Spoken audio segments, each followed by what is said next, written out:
Sir जो teachers की लगातार जो कमी है वो प्रदेश में महसूस की जा रही थी और जो भी सरकार की तरफ से रिक्वायरमेंट भेजी गई थी उसके हिसाब से टीजीटी की जो भर्तियां हैं वो अब हमने निकाली हैं।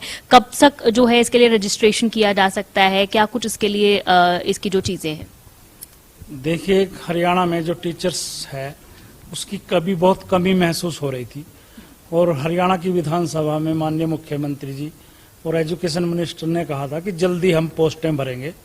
तो उन्होंने अभी 7,471 टीजीटी की रिक्वेजिशन के लिए हमारे पास डिमांड भेजी है और ऐसी ही पीजीटी के लिए 4,000 पोस्टों के लिए एचपीएससी को डिमांड भेजी है और कुछ हरियाणा कौशल विकास निगम से लगा रहे हैं। लगभग 18,000 अगले 2 महीने में टीचर्स लगाए जाएंगे। हमने 7,471 की पब्लिकेशन कर दी है और ऑनलाइन एप्लीकेशन मांग ली है, जिसकी 26 अक्टूबर तक जो कैंडिडेट है वो फार्म भर सकता है और 28 अक्टूबर तक अपनी फीस कन्फर्म करवा सकता है और 1 महीने के बाद हमारे पास पूरा काउंट आ जाएगा कितने लोग अप्लाइड फॉर हैं। उसके अगले 1 महीने में हम एग्जाम करके लगभग 2 से 2.5 महीने में जो हमारे को टारगेट दिया गया 7,471 का वो हम कंप्लीट कर लेंगे। सर, इसके अलावा जिस तरह जो पीजीटी की आपने बात की कि टीजीटी के साथ पीजीटी की भी लगभग 4,000 की जो रिक्वायरमेंट थी उसकी भर्ती कब तक निकाली जा सकती है, उसको लेकर क्या प्लान्स हैं? देखिए, एचपीएससी ये पीजीटी की जो भर्ती है अब की बार एचपीएससी कर रही है। वो इसलिए कर रही है कि वो बी क्लास पोस्ट है और गजेटेड पोस्ट है पीजीटी की। तो जब वो गजेटेड पोस्ट है और बी क्लास है तो वो एचपीएससी को ही करनी चाहिए थी। पहले हम करते थे, हम इसलिए करते थे क्योंकि टीचर रिक्रूटमेंट बोर्ड जो है वो 2015 में एचएसएससी में मर्ज हो गया था। तो इस लीगल पॉइंट को भी सरकार ने समझा और उनको ये भर्ती दी है। वो कितने दिन में कर सकेंगे ये तो एचपीएससी बता सकती है कि उनका इसका क्या टारगेट बनाया, उन्होंने कितने दिन में भर्ती कर सकते हैं। सर, अगर अन्य टीजीटी के अलावा अगर अन्य ग्रुप सी और ग्रुप डी में भी कई सारी भर्तियां हैं, सरकारी पोस्ट जो है वो खाली पड़ी हुई हैं, उनको लेकर भर्तियां हैं, कुछ कब तक लेकर आ रहे हैं? अभी हमारे पास सी क्लास की लगभग 22,000 पोस्टें आ चुकी हैं, जिसमें बहुत सी पोस्टें हैं। जेई है, फूड एंड सप्लाई इंस्पेक्टर हैं, एक्साइज इंस्पेक्टर हैं, क्लर्क हैं, अकाउंटेंट हैं,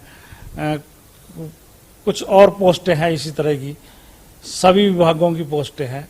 और उसके साथ साथ हमारे पास 6,000 पुलिस की, 5,000 मेल कांस्टेबल और 1,000 फीमेल कांस्टेबल की ये रिक्विजिशन आ चुके हैं। और जैसे ये 7,000 मैंने आपको बताया टीचर की आ गई, तो हमारे पास अब सी क्लास की लगभग 40,000 पोस्टों की जो डिमांड है, रिक्विजिशन है, सरकार की तरफ से आ गई है। जो सी क्लास में है उसमें सीईटी लागू कर दिया सरकार ने, कॉमन एलिजिबिलिटी टेस्ट। जो कॉमन एलिजिबिलिटी टेस्ट जब हो जाएगा और हमारे पास रिजल्ट आ जाएगा, एनटीए उसको कंडक्ट करा रहा है, तो हम अगली भर्तियां जो है वो पूरी तरह से स्पीड अप कर देंगे और शायद जनवरी या फरवरी 2023 से हम ये भर्तियां करनी शुरू कर देंगे। सर, बिल्कुल कॉमन एलिजिबिलिटी टेस्ट जो है इसकी आपने बात की, लंबे समय से जब से आपने ये पदभार संभाला है उसके बाद से आपने इसकी जो कवायद है वो शुरू कर दी थी। सर, अब तक क्योंकि अब नवंबर में फाइनली हम इस एग्जाम को करवा रहे हैं, क्या तैयारियां हैं कमीशन की इस एग्जाम को करवाने के लिए? अब तक कितने जो अभ्यर्थी हैं उन्होंने इसके लिए रजिस्टर कर दिया है अपने आप को कमीशन के पास? देखिए, अभी तक जो सी और डी के लिए है वो सी और डी के लिए कॉमन जो है लगभग 10.5 लाख लोगों ने अप्लाई किया है। अगर हम इनको सी या डी में बांटें तो सी में अभी 11,46,200 कुछ कैंडिडेट्स ने रजिस्ट्रेशन कराया है। क्योंकि ये टेस्ट एनटीए करा रहा है, नेशनल टेस्टिंग जो एजेंसी है वो करा रही है, और उन्होंने 5 और 6 7 नवंबर इसके लिए मुकर्रर की है कि वो इन डेट में कर देगा और लगभग 1 महीने में वो जो रिजल्ट है वो बना के हमारे को देगा ताकि हम अगले टेस्ट की तैयारी कर सके एडवर्टाइजमेंट करके।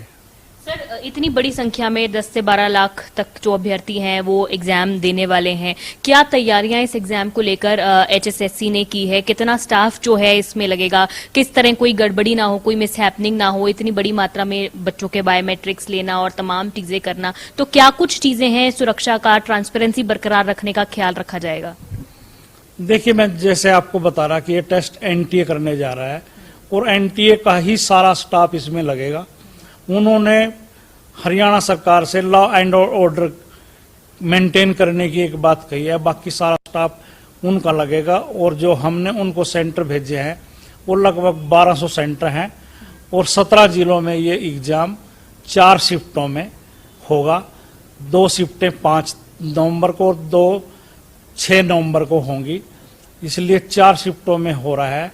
और 7 जो नवंबर है वो रिजर्व रखी गई है, किसी जिले में या किसी सेंटर पे कोई लीकेज की, नकल की, इस तरह की घटना अगर हो जाती है, रिपीट दोबारा से 7 तारीख को उसी सेंटर का या उसी जिले का 7 नवंबर को एग्जाम कंडक्ट कराया जा सकता है।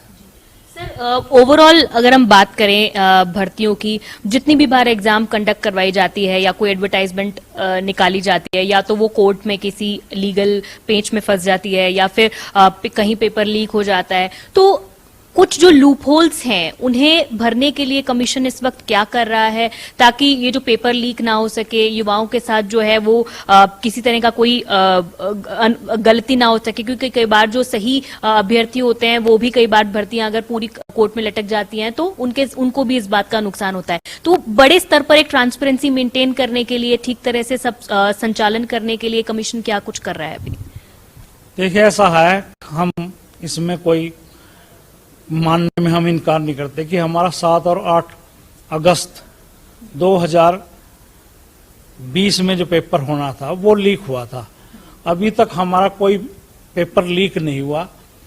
कोई चीटिंग की घटनाएं जरूर हुई हैं कि कोई किसी रूम में पर्ची लेके चला गया या व्हाट्सएप पे उधर से फोटो खींच के आ गया। लीकेज उसको कहते हैं जब पेपर शुरू होने से पहले ही वो मार्केट में या पब्लिक तक पहुंच जाए। तो हमारा कोई पेपर लीक नहीं हुआ। और जैसे कि आपने कहा है कि पेपर लीक की हमने घटनाएं अब पूरी तरह से रोक दी हैं, क्योंकि हमने 1 से अधिक सेट कर दिए हैं और शिफ्टों में एग्जाम लेने लगे हैं। तो ये इसमें ये है, अगर एक सेट कोई नकल हो भी जाती है कहीं, तो हमारे पास किसी दूसरी प्रिंटिंग प्रेस का कोई दूसरा सेट भी तैयार है, तो हम वो खोल देते हैं साथ के साथ। तो अब लीकेज की घटनाएं नहीं होंगी। जी सर, वहीं अगर एचटेट परीक्षा की बात करें, क्योंकि अभी इसने काफी जोर पकड़ा हुआ है हरियाणा में, क्योंकि कई ऐसे अभ्यर्थी हैं बड़ी मात्रा में जिनकी जो मान्यता है एचटेट की वो आने वाले कुछ समय में समाप्त हो जाएगी। इस तरह की भी चर्चाएं हैं, सरकार की तरफ से इस तरह के बयान सामने आ रहे हैं कि इसकी जो मान्यता है वो लाइफ टाइम के लिए कर दी जाएगी। क्या इसको लेकर कोई गाइडलाइन है? कमीशन ने इसको लेकर कोई प्रपोजल सरकार तक भेजा है? बिल्कुल, आपका जो प्रश्न है बहुत अच्छा है और कैंडिडेट्स के हित में है। हमने खुद भी आगे आके सरकार को ये कहा है, जब सीटेट और नेट लाइफ टाइम होता है तो एचटेट लाइफ टाइम क्यों नहीं होता। और शायद वो अधिकारी लेवल पे इसकी सहमति बन चुकी है और जो एजुकेशन मिनिस्टर हैं उनकी अप्रूवल हो चुकी है। सिर्फ एक बार वो सीएम साहब ने सीन करके अप्रूवल देनी है। सीएम साहब 1-2 दिन में विदेश में हैं, आ जाएंगे। और मुझे पूरा विश्वास है कि जो एचटेट है वो भी लाइफ टाइम होने जा रहा है। और वो जो बच्चे दिसंबर 22 में जिनका 1.5 लाख का जो वैलिडिटी खत्म होने जा रही थी, एक तरह से उनको भी वैलिडिटी मिल जाएगी और वो भी जो अगला एग्जाम एचटेट का है उसको देने से बच जाएंगे एक तरह से। वरना वो आए साल अपनी वैलिडिटी देने के लिए बार बार एग्जाम देते रहते हैं। सर, एक और बड़ा सवाल है, क्योंकि इन एग्जाम्स में एज एक बहुत बड़ा मैटर करती है। देखा जाए तो कई बार जब हम भर्तियां निकालते हैं उसे वापस ले लेते हैं और अगली बार जब एडवर्टाइजमेंट निकलती है तब तक वो एप्लीकेंट जो है ओवर एज हो जाता है। पिछली बार भी 2020-21 में भी जब टीचर्स की कुछ भर्तियां निकली थी वो हमने वापस ले ली थी, और अब जब दोबारा वो करेंगे, अब जो आपने भर्तियां निकाली है, शायद कुछ लोग ओवर एज हो गए होंगे। तो क्या इन लोगों को कोई लाभ मिलेगा? बिल्कुल, जो आपने हमारी ऐड देखी होगी जो टीजीटी की हमने विज्ञापन किया है, उसमें हमने ये कहा है कि जिन्होंने 2020 या 21 में टीचर्स के लिए टीजीटी के लिए अप्लाई किया था उनकी एज जो है, जो उनकी आयु है, वो उसी टाइम की देखी जाएगी। अगर वो अब ओवरेज हो रहे हैं और उस टाइम अंडर ओवरेज थे वो, तो उनकी एज का जो पैमाना है उसी टाइम का लागू होगा और उनको फीस से भी छूट होगी। ऐसे कैंडिडेट को बिल्कुल भी घबराने की जरूरत नहीं है जो इस टाइम ओवरेज हो गए और उस टाइम 20 या 21 में वो ओवरेज नहीं थे। उन पे एज का जो फार्मूला है उसी टाइम का लगेगा जब उन्होंने पहले फार्म भरा था। एक आखिरी सवाल सर मेरा यही है कि अभी ऐसी कितनी भर्तियां हैं एचएसएससी के पास जो कोर्ट के या किसी और दावपेच में फंसी हुई हैं, लटकी हुई हैं? ऐसी कितनी भर्तियां हैं जो अभी किसी वजह से, कानूनी दावपेच की वजह से नहीं पूरी हो पा रही हैं, और उस कमीशन क्या कर रहा है उसके लिए? कब तक जो है उनके सामान्य होने की संभावना है?